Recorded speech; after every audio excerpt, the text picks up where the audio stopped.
जांगीड़ आपका हार्दिक स्वागत करता हूं। प्रिय साथियों, काफ़ी बच्चों की डिमांड थी कि सर हमारा जो ग्राम विकास अधिकारी का एग्जाम आ चुका है और मात्र 40 दिन बचे हैं, तो 40 दिन के अंतर्गत है हम किस प्रकार से मोटिव रहें, किस प्रकार से हमारे माइंड में जो नेगेटिविटी आ रही है उसको दूर करें, कौन से टॉपिक्स को हम पढ़ें, कौन से टॉपिक को हम अच्छा बेस्ट करें। तो इस वीडियो के अंतर्गत इन सारी बातों को लेकर के आए दोस्तों कि इन 40 दिन के अंतर्गत हम किस प्रकार से मोटिवेट रह सकते हैं, इन 40 दिन के अंतर्गत हम कौन से टॉपिक हमको पढ़ने हैं, कौन से टॉपिक को हमको दी बेस्ट पढ़ना है, हमारा वीक जोन, हमारा स्ट्रॉन्ग जोन, उनको किस प्रकार से हमको हैंडल करना है, कौन से टेस्ट सीरीज हमको देने हैं ताकि हमारी तैयारी और अधिक प्रखर और पेनी हो सके हैं, और कौन कौन से टॉपिक्स हैं सभी 6 यूनिट के जिनको हमको बेस्ट करना है दोस्तों। हालांकि सभी बच्चों की तैयारी बहुत अच्छे तरीके से हो रही है, मैं देख रहा हूं, और अब इस वीडियो के अंतर्गत हम देखेंगे कि उन तैयारी को और अधिक कैसे बेस्ट कर सकते हैं। सबसे पहले दोस्तों आप सभी कॉन्ग्रेचुलेसन। काफी बच्चों की डिमांड थी कि सर हमारी जो 5 नंबर यूनिट है, हमारी 6 नंबर यूनिट है, वो हमको दिक्कत कर रही है। तो दोस्तों 5 नंबर जो यूनिट है टोटली डेटा की यूनिट थी, जिसको हमने बुक के रूप में शाब्दिक, कृषि एवं आर्थिक संसाधन के रूप में आपको उपलब्ध करवा दिया है। और हर एक जिले से बच्चों से ढेर सारा प्रेम मिल रहा है, को प्रतापगढ़ से, को अलवर से, को जोधपुर से, को टोंक से, को दौसा से, को करौली से, उदयपुर से, हर एक जिले तक ये बुक दोस्तों पहुंच चुकी है। और आपके पास ये बुक पहुंचे दोस्तों तो बुक्स के साथ एक सेल्फी मुझे जरूर भेजिएगा, ताकि हम भी इस आगामी जो हमारा फाइनल एग्जाम होगा, एग्जाम के पश्चात जो आपका सिलेक्शन होगा, उस सिलेक्शन के अंतर्गत आपकी यादें हमारे साथ है चिरस्थायी बनी रहें। तो दोस्तों चलिए शुरुआत करते हैं, इस चीज को लेट न करते चलिए शुरू करते हैं। देखिए दोस्तों 40 दिन की जो वीडियो है, 40 दिन का जो हमारा प्लान है, इसके अंतर्गत हमको क्या करना है दोस्तों। इसके अंतर्गत कुछ चीजें हैं जो न करनी है, कौन चीजें करनी है, कौन चीजें न करनी है, उन पर ध्यान देना हमको है। तो करणीय कार्य कौन कौन से हैं, एक तो करणीय कार्य, और एक पढ़ेंगे ना करणीय कार्य कौन कौन से हैं दोस्तों। तो सबसे पहले दोस्तों ना करने कार्य काम के अंतर्गत हम देखेंगे कि इन 40 दिन के अंतर्गत है, जैसे कि कोई भी बच्चा कोई कोचिंग करना ज्वाइन करना चाहे, तो इन 40 दिन के अंतर्गत दोस्तों कोई भी कोचिंग आपको सिलेबस पूरा नहीं करवा सकती है, लंबा लटका सकती है। तो कोई अब कोचिंग करने का कोई औचित्य है नहीं, इस चीज़ को स्पेशली ध्यान दीजिएगा। दूसरी बात है, जो आपकी मैराथन जो वीडियो चलती है, मैराथन जो क्लासें हैं या जो मैराथन जो वीडियो हैं, तो इन चीज़ों को दोस्तों आपसे बचना है, क्योंकि इतना टाइम रहा नहीं है। आपको आपका जो टॉपिक जो कमज़ोर है उसको बेस्ट करना है। उसकी भले किसी टीचर से कंसल्ट कर सकते हो, जैसे मैथ की कर सकते हो, इंग्लिश की कर सकते हो। ऐसा नहीं कि कोई भी कोचिंग पूरा आपको 8-8 घंटे 6-6 घंटे करके बैच पूरा कराए या मैराथन क्लासें लगाए। तो दोस्तों इस टाइम मैराथन क्लासें लगाने का कोई औचित्य नहीं। 1,75,700 कुछ पद हैं, लेने कितने 5356 पद लेने हैं, और जो स्टूडेंट अपने सहविवेक से अपने सेल्फ तरीके से तैयारी को अंजाम दे रहा है, परखर कर रहा है, वही इस सिलेक्शन के अंतर्गत इस चयन का, वीडियो के चयन का प्रबल हकदार होगा, दावेदार होगा है। तो यहाँ पे भटकने से कोई फायदा नहीं है। को बहुत सारे स्टूडेंट हैं जो लगातार मैराथन क्लासें लगाते हैं, करंट की मैराथन क्लासें लगाते हैं, कोचिंग लगाते हैं, तो उसका कोई मतलब नहीं है दोस्तों, आप ही उसी भीड़ का हिस्सा बन जाओगे है। अब मैराथन क्लासें, अब कोई बच्चे कहते हैं सर हम 2-2 घंटे सुबह करंट क्लास लगाते हैं। दोस्तों मात्र 8 प्रश्न आने हैं। करंट आपको कैसे पढ़ना है, चलते फिरते, चाय पीते, मतलब बैठे बैठे गुनगुनाते करंट पढ़ सकते हो, इतना कुछ इसका इश्यू है नहीं। लेकिन जो आपका मेन प्रबल जो हम आगे चर्चा करेंगे, उन टॉपिक को आपको बेस्ट करना है। इसलिए आपको दोस्तों कोचिंग करने का कोई मतलब नहीं है। मैराथन क्लास से हैं, मैराथन वीडियो है, उनको आपको इग्नोर करना है।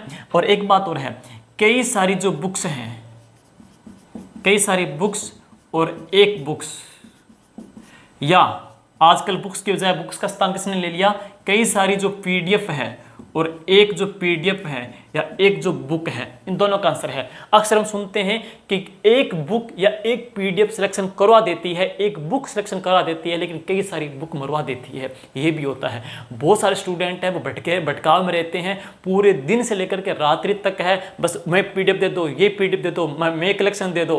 अब आपको यहाँ पे दोस्तों जो जरूरत है वो संयम की जरूरत है, विश्वास की जरूरत है। अगर आपने जो विश्वास किया है किसी टॉपिक्स पे या प्री के ऊपर, आपने प्री में जो पढ़ा था, मेंस के अंतर्गत दोस्तों उसी टॉपिक्स को बिलीव करके पढ़िए। कई सारे स्टूडेंट कहते हैं वो महादीप, आप लोगों ने प्री एग्जाम दिया था, वही टॉपिक इसके अंतर्गत है, तो आपने वहां पढ़ा ही है, तो उसमें क्या भटक रहे हो। पूरे दिन भटकने से फायदा नहीं है। जो मोस्टली बच्चे क्विज में लगे रहते हैं, क्विज को नेग्लेक्ट करना है। बहुत सारे बच्चे पूरे दिन टेलीग्राम, यूट्यूब वगैरह में लगे रहते हैं, उनको नेग्लेक्ट करना है। कई सारी बुक्स कलेक्शन करने से बेटर है एक बुक्स को दी बेस्ट तरीके से अच्छा करो, आपका सिलेक्शन हो जाएगा। एक बात कहना चाहूँ मैं, कितना ही टैलेंटेड स्टूडेंट क्यों ना हो, जो चाहे टॉपर क्यों ना हो, उसके मन में भी डर होता है कि मैं ये बुक मेरे लिए प्राप्त होगी या नहीं होगी। हर एक किसी के मन में डर होगा, लेकिन अब आपको यहाँ पे बिलीव की जरूरत है। अगर जिसने बिलीव कर लिया ना, बिल्कुल इस सिलेक्शन का वो प्रबल हकदार होगा है। टॉपर्स वाला स्टूडेंट को पता नहीं होता कि मैं टॉप करूंगा, मेरा सिलेक्शन होगा, लेकिन वो कर जाता है, उसके मन में डर होता है। डर हर एक मन में जायज है, हर एक तैयारी करने वाले बच्चे में मन में डर जायज है, लेकिन सिलेक्शन के लिए कुछ चीज़ें हैं जो हमको बाधा डाल रही है, उनको आपको पहले दूर करना पड़ेगा, तब आप जाकर के सिलेक्शन के हकदार होंगे हैं। तो कई सारी पीडीएफ्स, बुक्स है, मैराथन क्लास, वीडियो, कोचिंग, इन लोगों को दोस्तों दूर करना है और आपको किन चीज़ों पे ध्यान देना है वो अपनी बात करेंगे यहाँ पे। देखिए दोस्तों, इसके अंतर्गत अपने करने कार्य के अंतर्गत देखेंगे दोस्तों, लास्ट के 40 डेज के अंतर्गत मैं जो आधार मानता हूं दोस्तों, देखो आप लोगों ने जितना बहुत सारा पढ़ लिया, मुझे पता है सब किसी ने अपना अच्छा बेस्ट तरीके से पढ़ लिया है। अब जरूरत है तो सिर्फ और सिर्फ किसकी, रिवीजन की जरूरत है, रिवीजन की जरूरत है, प्लस रिवीजन के साथ साथ और किसकी जरूरत है, अभ्यास की जरूरत है। बस लास्ट के टाइम के अंतर्गत दोस्तों ये चीजें आप अच्छे तरीके से कर दीजिए। आपने जो भी टॉपिक्स पढ़े थे अब उसको रिवीजन करने की जरूरत है। ऐसा नहीं कि कोई भी टॉपिक है लंबे टाइम तक है, अपनी बात करेंगे, कोई भी टॉपिक्स की बात करेंगे हैं तो कोई रिवीजन की जरूरत है। रिवीजन करने के बाद में दोस्तों अब आपको अभ्यास की जरूरत है, प्रैक्टिस सेट की जरूरत है। जितना आप प्रैक्टिस सेट निकालोगे उतनी ही आपकी एक्यूरेसी है, आपकी जो स्पीड है, आपके काम करने की क्षमता है, वो पेपर को सॉल्व करने की क्षमता है, उतनी ही डेवलप होगी है। तो अभ्यास के तौर पर दोस्तों, जैसे कि आपने टॉपिक पढ़ लिया है, टॉपिक वाइज भी टेस्ट दे सकते हो। अब जैसे आपको पता है कि मैंने महाद्वीप कर लिए हैं, या मैंने कोई मैथ के अंतर्गत टॉपिक प्रश्नावली कर ली है, या इंग्लिश के अंतर्गत मैंने पैराग्राफ पढ़ लिया है, तो उस टॉपिक्स को लेकर के उसके आप क्वेश्चन या पजल भी कर सकते हो। मार्केट में मॉडल पेपर अब आ रखे हैं, या ऑनलाइन के माध्यम भी मॉडल पेपर कर सकते हो। बहुत सारे स्टूडेंट ने अपना जीके विद राकेश जांगिड़ का हमारा अपना ऐप ले रखा है। इस ऐप के अंतर्गत दोस्तों हमने उनको टेस्ट अवेलेबल करवाए हैं, तो बच्चे वो टेस्ट भी देते हैं ताकि पता चल जाए कि हमारी खामियां क्या है, हमारी मजबूती क्या है। तो इस अभ्यास करेंगे दोस्तों, तो अभ्यास आपको किस पे करना है, ओएमआर पे करना है, क्योंकि दोस्तों इस एग्जाम के अंतर्गत टोटल कितने क्वेश्चन हैं, 160 क्वेश्चन है। और यहाँ पे जो समय कितना है, समय सिर्फ और सिर्फ कितने घंटे का है दोस्तों, 3 घंटे का है। तो इस 3 घंटे के अंतर्गत आपको 160 क्वेश्चन करना है। तो किस तरीके से आपको टाइम मैनेजमेंट करना है, ये टाइम मैनेजमेंट कई बार बच्चों से पेपर रह जाता है। जैसे पुलिस एग्जाम में क्या हुआ, बच्चे पुलिस का पेपर दे रहे थे, पेपर उनसे टाइम पे हुआ ही नहीं। इसलिए आपको जो प्रैक्टिस करनी है वो ओएमआर के ऊपर करनी है। ओएमआर के ऊपर प्रैक्टिस करोगे तो इसमें आपको आपकी एक्यूरेसी अच्छी बनेगी, आप जो गलतियां करते हो उसमें भी सुधार होगा, बहुत सारी चीजें आपको इसमें दोस्तों देखने को मिलेगी है। दूसरी बात है, अभ्यास करने से आपको 2 चीजों को पता चलेगा कि कौन से टॉपिक्स आपके वीक पढ़ रहे हैं, कौन से टॉपिक्स आपके स्ट्रॉन्ग पढ़ रहे हैं। तो आपके जो टॉपिक्स वीक पढ़ रहे हैं, एक अलग से टेबल लगा दीजिएगा, अलग से रजिस्टर लगा लीजिए कि कौन से टॉपिक्स में आप पिछड़ रहे हो। जैसे कि बात करते हैं पूरी 6 यूनिट के अंतर्गत, कोई इंग्लिश के अंतर्गत है, कोई साइंस के अंतर्गत है, कोई ज्योग्राफी में है, कोई हिस्ट्री के अंतर्गत, जिस टॉपिक्स में आप पिछड़ रहे हो, जो टॉपिक आपको दिक्कत पैदा करे, उस टॉपिक को अलग से एक रजिस्टर में नोट डाउन कर लीजिएगा और उस टॉपिक के ऊपर अच्छे से वर्कआउट कीजिएगा, वो टॉपिक स्ट्रॉन्ग कीजिएगा दोस्तों। क्योंकि दोस्तों ये कोई एग्जाम प्री एग्जाम नहीं है, ये एग्जाम फाइनल के सिलेक्शन की लड़ाई है। और इस लड़ाई के अंतर्गत एक एक टॉपिक, एक एक बिंदु आपके लिए इंपॉर्टेंट है, किसी टॉपिक को हम छोड़ नहीं सकते हैं। यहाँ पर टक्कर दोस्तों करो या मरो की है। यहाँ पे आपको सारे धुरंधर मिलेंगे, बराबर वाले मिलेंगे। यहाँ पे एसआई वाला बच्चा भी आएगा, यहाँ पे आरएस वाला बच्चा भी आएगा, यहाँ पे पटवारी वाला बच्चा भी आएगा, यहाँ पे वीडियो के टॉपर बच्चे भी आएंगे हैं। इसलिए दोस्तों इस यहाँ आकर के अब इसको हम छोड़ नहीं सकते हैं। कई बच्चे सोचते हैं कि सर ये टॉपिक छोड़ देते हैं। अब आपने रास्ता तय कर लिया है, वापस तो जाने से रहे, अब आधे दूर आए हो तो अंतिम अंजाम 9 जुलाई तक आप लोगों को इसको लेके जाना है, वो आप पे डिपेंड है दोस्तों। तो वीक जोन को स्ट्रॉन्ग कीजिएगा, जो स्ट्रॉन्ग पॉइंट। अब मैं उसकी बात करूँ, देखो जिन बच्चों का टॉपिक स्ट्रॉन्ग होता है, मान के चलो मैं एग्जाम बताऊं, कोई संत संप्रदाय, कोई द्रुग टॉपिक है, चाहे नदियां टॉपिक है, बच्चों को जो टॉपिक स्ट्रॉन्ग होता है ना, बच्चे उसी में लगे रहते हैं क्योंकि उनको वो एंजॉय देता है, अच्छा लगता है पढ़ना। जो टॉपिक उनको बोरिंग फील करता है, जो नहीं आता ना, बच्चे उस टॉपिक को नेग्लेक्ट कर देते हैं। तो आपको क्या करना है कि जो टॉपिक आपका स्ट्रॉन्ग है उसको क्यों बार बार पढ़ रहे हो। और इंसान क्या है, अक्सर वही टॉपिक पढ़ना चाहता है जो उसको इंटरेस्ट, इंजॉय पैदा करते हो। लेकिन वो तो आपने पढ़ी ली, वो आपके नंबर भी दे देंगे। अब आपको उन टॉपिक को अपना स्ट्रॉन्ग हथियार ब्रह्मास्त्र बनाना है जहां से आप पिछड़ रहे हो। इसीलिए ये चीजें आप, ये अभ्यास जो वीक पॉइंट स्ट्रॉन्ग पॉइंट का जो आप में अंतर पैदा करेगा, या पता आप में जो इसका मूल्यांकन पैदा करेगा, वो आपका अभ्यास ही पैदा करेगा। अभ्यास के मार्फत ही दोस्तों इस चीज को आप अंजाम प्राप्त कर सकते हो। इसलिए मैं कह रहा हूं कि बार बार रिवीजन करो। जैसे 6 दिन आपने टॉपिक पढ़ लिया, मेरी बात मानिएगा, आपका जो स्ट्रक्चर चल रहा है 40 डेज का स्ट्रक्चर चल रहा है, 40 डेज के अंतर्गत आपने अपने 6 दिन का अभ्यास लेकर चल लिया है, और 7वें दिन संडे वाले दिन या मंडे वाले दिन को दिन लेकर के उस 6 दिन के टॉपिक्स को आपने रिवीजन किया है, उसको आप टेस्ट के माध्यम से कीजिएगा। इससे आपकी तैयारी बहुत अच्छे तरीके से दोस्तों हो जाएगी है। 40 डेज के अंतर्गत आपका रिवीजन भी होना चाहिए, आपका अभ्यास भी होना चाहिए। ये 2 चीज़ें दोस्तों आपकी मस्ट नेसेसरी है, अदरवाइज हम तैयारी से बहुत पिछड़ जाएंगे हैं। और कोई भी टॉपिक दोस्तों, अब देखो कोई भी टॉपिक है उसको लंबा नहीं खींच सकते क्योंकि दिन बहुत कम रह गए हैं। कई बच्चे क्या करते हैं, कोई जैन धर्म ले लिया तो उसके ऊपर पता नहीं कितने घंटे लगा देते हैं। तो इतना टाइम रहा नहीं दोस्तों कि एक टॉपिक, एक प्रश्नावली के ऊपर आप लेंथी टाइम दो, इतना टाइम रहा नहीं है, टाइम कम है। इसलिए शॉर्ट स्वीट, और अब जो जरूरत है वो सिर्फ और सिर्फ स्मार्ट स्टडी की जरूरत है। तो स्मार्ट बनिएगा, स्मार्ट स्टडी कीजिएगा। कम टाइम के अंतर्गत महत्वपूर्ण जो तथ्य, जो बिंदु है वो आपको पढ़ने हैं। और आप लोगों ने जो इससे पहले जो तैयारी की थी, जो आपने मेन हाईलाइट किए थे, मेन जो बिंदु लिखे थे, नोट डाउन रजिस्टर में किए थे, उन टॉपिक्स को एक बार रिवीजन कीजिएगा। वो चीजें अब आपके काम में आएगी, क्योंकि वो पहले का जो पढ़ा हुआ है ना, अब वो रिवीजन हो जाएगा, तो ये आपका काम पक्का कर देगी। इस चीज को आप कभी नहीं भूलोगे। चलिए दोस्तों, अब आगे चलते हैं। तो इन चीजों को आपको बेस्ट करना है दोस्तों, और आगे अपनी बात करेंगे कि एग्जाम के अंतर्गत है अभ्यास के तौर पे दोस्तों कौन से टॉपिक्स अभ्यास कैसे करना है, कौन से टॉपिक आपको स्ट्रॉन्ग करने हैं। देखिए दोस्तों, अभ्यास के अंतर्गत मैं बात कहूँ तो देखिए सबसे पहले कौन से टॉपिक्स आपके इंपॉर्टेंट है। मैं बात करना चाहूँ दोस्तों, यूनिट फर्स्ट के अंतर्गत है। यूनिट जो फर्स्ट है उसके अंतर्गत जो आपका भाषा ज्ञान है दोस्तों, यूनिट फर्स्ट है, ये जो भाषा ज्ञान है, इसके अंतर्गत आपके कुल कितने क्वेश्चन आने दोस्तों, 40 क्वेश्चन आने हैं।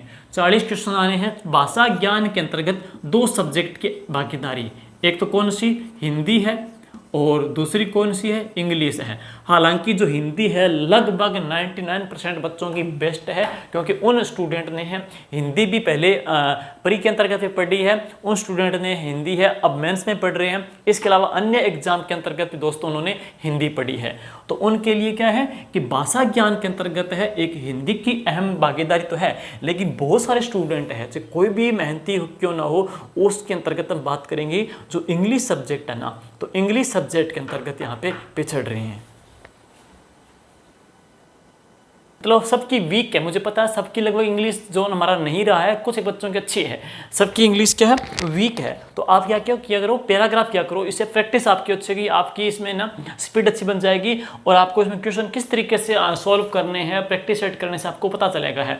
इसके जो अतिरिक्त है, जो ग्रामर है विशेष तौर पे है 10th लेवल की या +2 लेवल की जो ग्रामर है, एक्टिव है, पैसिव वॉइस है, एरर वगैरह है, सिनोनिम्स वगैरह है, उनको 5-5 वर्ड आपको पढ़ा करो। विशेष तौर पे सिनोनिम्स, एंटोनिम्स वो पढ़ो जो विगत एग्जाम के अंतर्गत पूछे गए हैं, LDC एग्जाम में पूछे गए हैं, ऐसे चीजें हैं वो आप थोड़ा देख लीजिएगा, क्योंकि वीक जोन है, आपको दोस्तों इसको स्ट्रॉन्ग करना पड़ेगा है।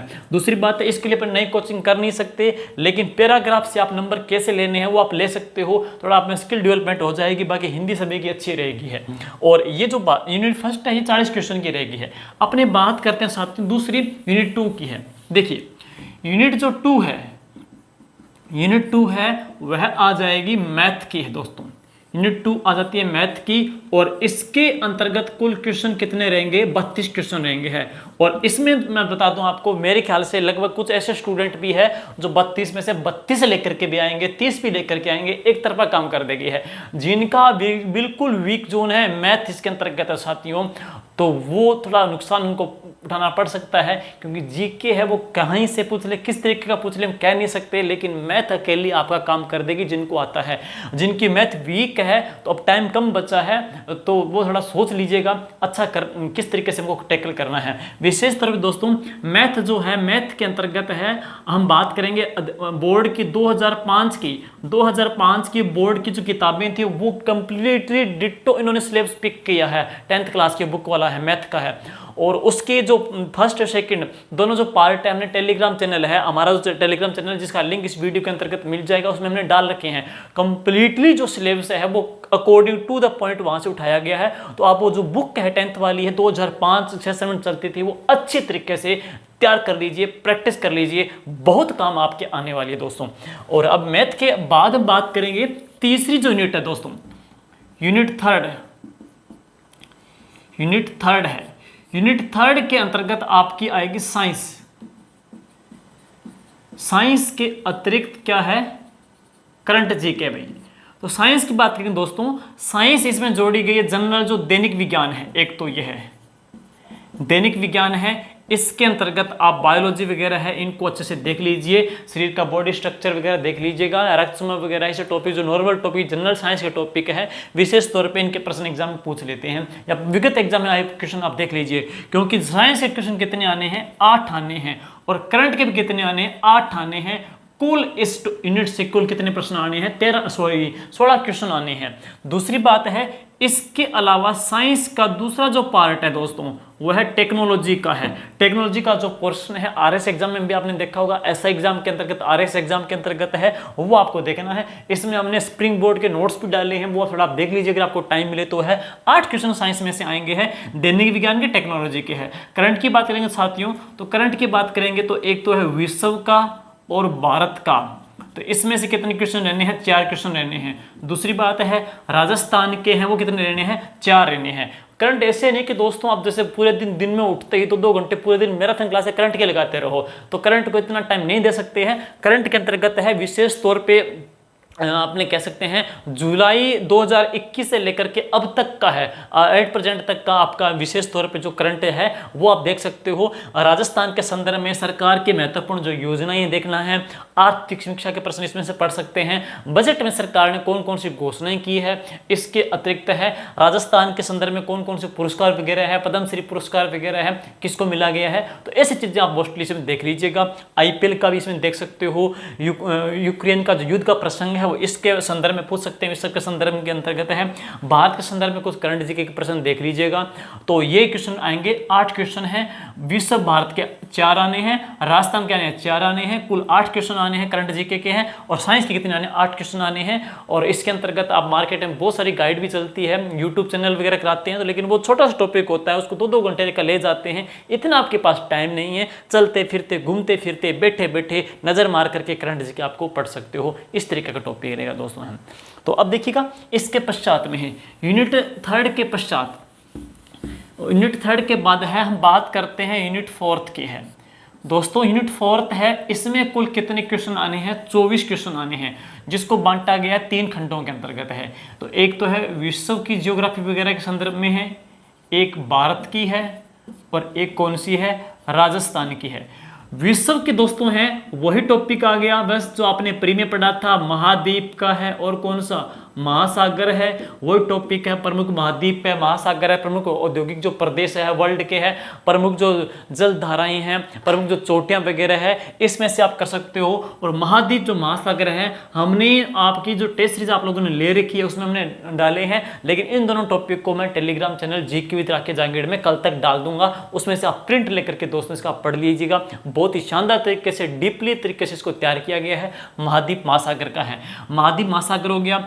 भारत के संदर्भ की बात करेंगे तो भारत का जो पारिस्थितिक तंत्र है वो आ जाएगा, या इसके अतिरिक्त है जो जैव विविधता टॉपिक है इसके ऊपर नजर डाल लीजिएगा, या भारत के जो वन संपदा है, या इसके अतिरिक्त है भारत के जो वन्य जीव अभ्यारण्य हैं, भारत के राष्ट्रीय जो उद्यान वगैरह है, या हम बात करेंगे जो रामसर साइट भारत के हैं या राजस्थान के हैं। इन टॉपिक को दोस्तों आप अच्छे से तैयार कर लीजिएगा। और इसके अतिरिक्त भारत का जो बेसिक स्ट्रक्चर है, हमारा जो भौगोलिक प्रदेश है, भारत की स्थिति है, विस्तार है, वो भी आप देख लीजिएगा। एक बार बड़ा है, कई बार क्या 1-2 क्वेश्चन वहां से भी डाल सकते हैं, लेकिन मेन जो रेशो क्या रहेगा वो भारत की वन संपदा, भारत के वन्य जीव अभ्यारण्य, रामसर साइट, बायोडाइवर्सिटी और इकोलॉजी, भारत की जो परिस्थिति तंत्र है, ये टॉपिक दोस्तों आप अच्छे से देख लीजिए। और यही सेम आपने वहां पे वीडियो के प्री में भी देखा था ये है।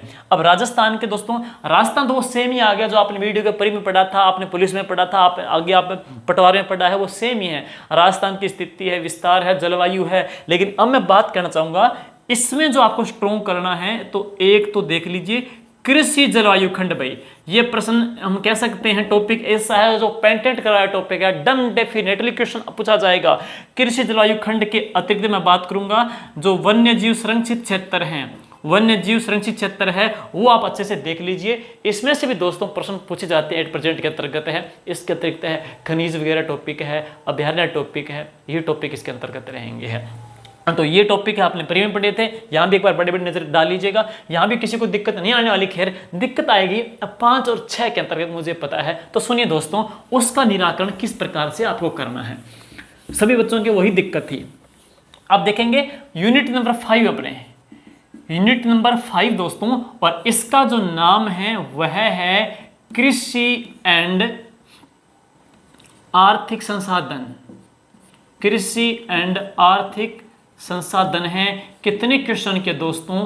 24 क्वेश्चन इसके अंतर्गत रहेंगे है। और यह जो टॉपिक है सबसे खतरनाक टॉपिक है दोस्तों कह सकते हैं, क्योंकि चौथी यूनिट के अंतर्गत वर्ल्ड का है, इंडिया का, राजस्थान का मिक्सअप आ गया, कहीं से भी तीनों पर्सन आ गए हैं।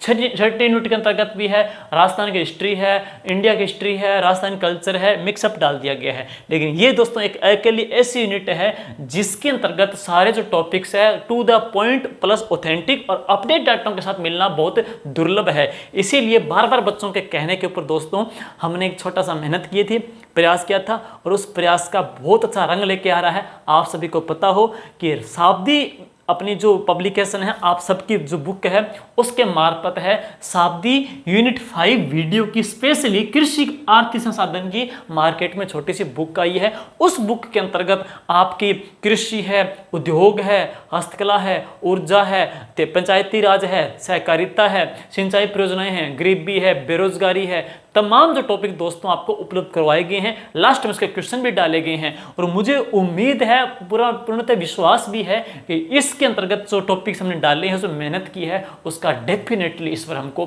फल देगा और हमारी मेहनत रंग लेके आएगी दोस्तों। और ये मार्केट में आप बुक दोस्तों जरूर देख लीजिए, अगर नहीं देखा है तो उसमें सारे टॉपिक्स है हमने कलेक्ट किए हैं, उसमें सारे जो अपडेट डेटा है हमने बजट से, कृषि आर्थिक समीक्षा से हैं और कृषि बजट से भी डाले गए हैं। तो उम्मीद करते हैं दोस्तों हमारा जो मेहनत है वो इसमें रंग लेके आएंगे, प्रयास लेके आएंगे हैं। अब बात करते हैं, देखिए ये जो 5वीं जो यूनिट है ना, ये अपनी जो बुक है साथियों, अपनी बुक है, इस बुक के अपने क्या किया, 6 पेपर बना दिए। इसके हमने 6 टेस्ट डाले हैं, 6 टेस्ट हैं, और इसके सारे जो टेस्ट हैं वो आपके इसमें शेड्यूल वाइज लिए जाएंगे हैं। और ये सारे जो टेस्ट है अपनी जो ऐप है जीके विद राकेश जांगिड़, जिसका लिंक इस वीडियो में आपको मिल जाएगा। जीके विद राकेश जांगिड़ दोस्तों जो ऐप है, इस ऐप के अंतर्गत सारे जो टेस्ट है आपको फ्री मिलेंगे। वो आपको शेड्यूल है इसके टेस्ट का, वो आपको मैं GK with Rakesh Jangid Telegram channel में हमने डाल दिया है। वहां से आप शेड्यूल दे करके हमने क्या 2-2 लेसन डाल दिए। सारी जो 10-11 यूनिट है उसमें से 2-2 यूनिट दे करके बच्चों को याद करवा देंगे।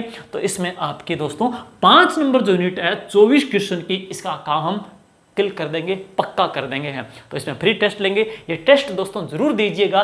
लास्ट में मैं कोशिश करूंगा कि इन टेस्ट की पीडीएफ भी बच्चों को डाल देंगे, ताकि एग्जाम के टाइम बच्चे हैं इसको रिवाइज कर लेंगे। तो ये टेस्ट सीरीज है और हमारी चल रही है, उसमें मैंने ये टेस्ट फ्री डाले हैं। ध्यान रहे दोस्तों, इसी टेस्ट सीरीज की वीडियो टेस्ट सीरीज जिन बच्चों ने ले रखी है उनमें मैंने आर्थिक समीक्षा के जो 4 या 5 टेस्ट हैं वो भी फ्री डाल दिए गए हैं। तो जो बच्चे आर्थिक समीक्षा जिन्होंने पढ़ी है वो यहाँ जा करके अपने टेस्ट दे करके अपनी तैयारी का मूल्यांकन भी कर सकते हैं, प्लस यूनिट 5 का मूल्यांकन भी करेंगे, वो शेड्यूल दे करके वो पढ़ करके हैं। अब चलते हैं 6 नंबर यूनिट के अंतर्गत है। 6 नंबर जो यूनिट है, यूनिट 6, जिसके अंतर्गत इतिहास, संस्कृति, विरासत है, जिसमें है इतिहास,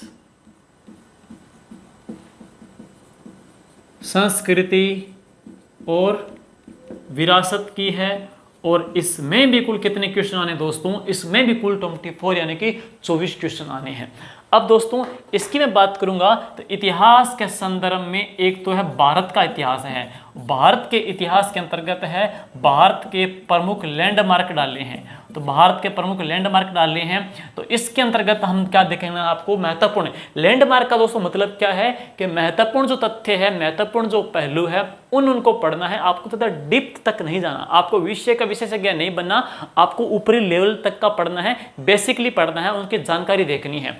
तो लैंडमार्क के अंतर्गत हम क्या क्या करेंगे, आप हैं महत्वपूर्ण देखोगे, जैसे कि गुप्त काल है, मौर्य काल है, या जैन है, या बौद्ध धर्म है, या मुगल काल है, इसके अतिरिक्त है सल्तनत काल है। तो इनका दोस्तों महत्वपूर्ण है, आपको बेसिक फैक्चुअल देखना है, उनके शासकों के बारे में देखना है। विशेष तौर पे उन काल की आपको क्या करना है, उनकी संस्कृति है, उनका सांस्कृतिक प्लस उनका साहित्यिक, उनका स्थापत्य, मतलब चाहे गुप्त काल के चाहे मुगल काल सल्तनत काल के अंतर्गत है। साहित्य में कौन कौन से ग्रंथ लिखे गए थे, कौन कौन से दरबारी थे, कौन कौन से राजा के टाइम कौन सा प्रसिद्ध चित्रकार था, कौन सी इमारत बनाई गई थी, यानी कि यूं कहेंगे स्थापत्य की बात करेंगे तो इसके अंतर्गत महत्वपूर्ण स्मारक आ जाएंगे हैं। तो ये दोस्तों आपको अच्छे से देखना है, बेसिकली पढ़ना है, यहाँ की डिप तक जाना है, और उसमें है उनकी सांस्कृतिक क्या विशेषता थी, साहित्यिक क्या विशेषता थी, महत्वपूर्ण कौन कौन से स्मारक बनाए गए थे।